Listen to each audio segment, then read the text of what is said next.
Bien, donc quand on a une question comme ça autour de l'écriture dans le sens conventionnel biologique de la structure primaire d'un peptide, hein, donc, dont on vous donne justement la structure primaire, c'est-à-dire les acides aminés, l'ordre dans lequel ils s'enchaînent les uns aux autres, il faut bien évidemment comprendre que vous allez devoir déjà d'une part écrire la structure complète, chimique complète de tous les acides aminés enchaînés dans le bon ordre, de l'extrémité N terminale vers l'extrémité C terminale, donc étant entendu que le premier acide aminé de la chaîne est bien celui qui va constituer l'acide aminé en position N terminale, et le dernier acide aminé de la chaîne étant celui qui constitue l'acide aminé en position C terminale.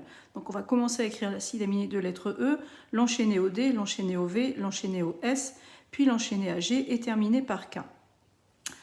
Il faudra bien évidemment aussi comprendre dans cette consigne du sens conventionnel biologique que nous voulons que vous l'écriviez dans son état d'ionisation au pH physiologique, c'est-à-dire 7. Donc pour ça, il faut que vous ayez en tête évidemment toutes les valeurs de pK des fonctions acido-basiques portées par chacun de ces acides aminés lorsqu'ils sont enchaînés les uns aux autres.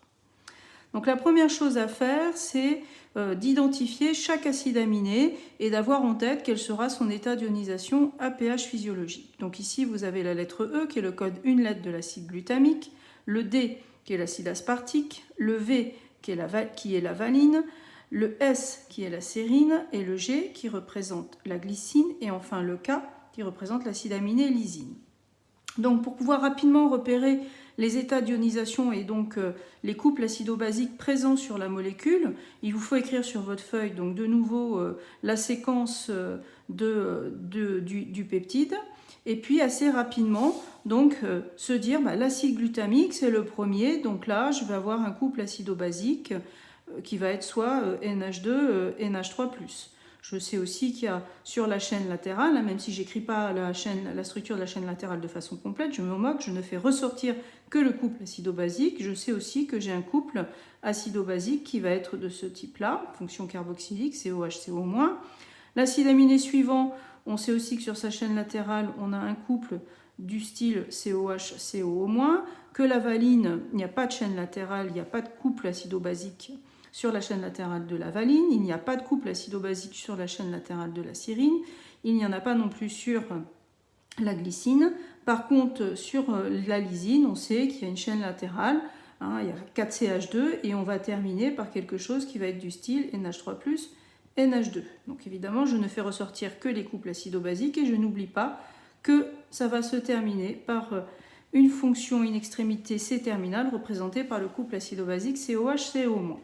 Comme vous avez appris les valeurs moyennes des pK de chacune de ces fonctions, il faut tout de suite noter ici que c'est quelque chose qui va être autour de 8, qu'ici c'est autour de 3,8 pour les fonctions donc des carboxyles latéraux, et ici c'est 10,5 et ici c'est 3,8.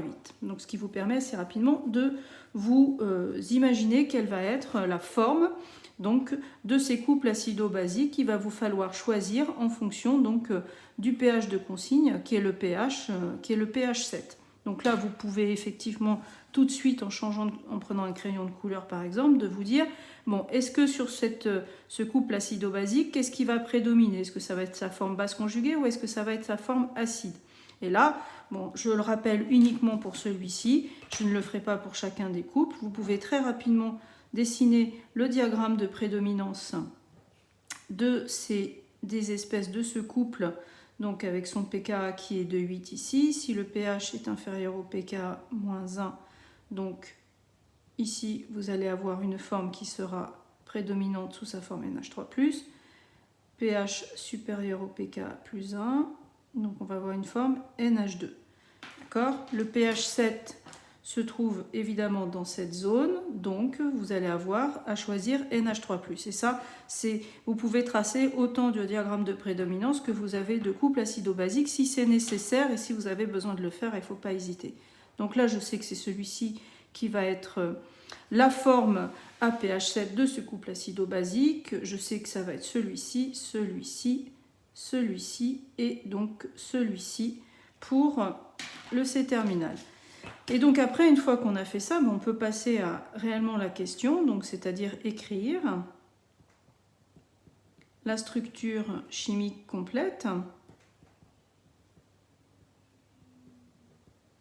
de ce peptide à pH 7 et j'y vais. Donc en commençant par l'extrémité N-terminale, donc j'ai dit NH3+, C-alpha H, l'acide glutamique c'est CH2 2 fois CO-, ma première liaison peptidique, le C-alpha H de l'acide aminé suivant, qui est donc l'acide aspartique CH2 1 fois CO-, donc ça c'est la lettre D. L'autre liaison peptidique, le C-alpha H de l'acide aminé suivant, qui est la valine.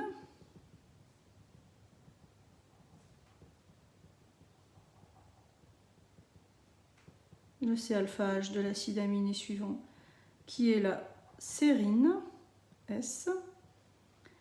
Leur liaison peptidique, le C-alpha H de la glycine. Et enfin, je vais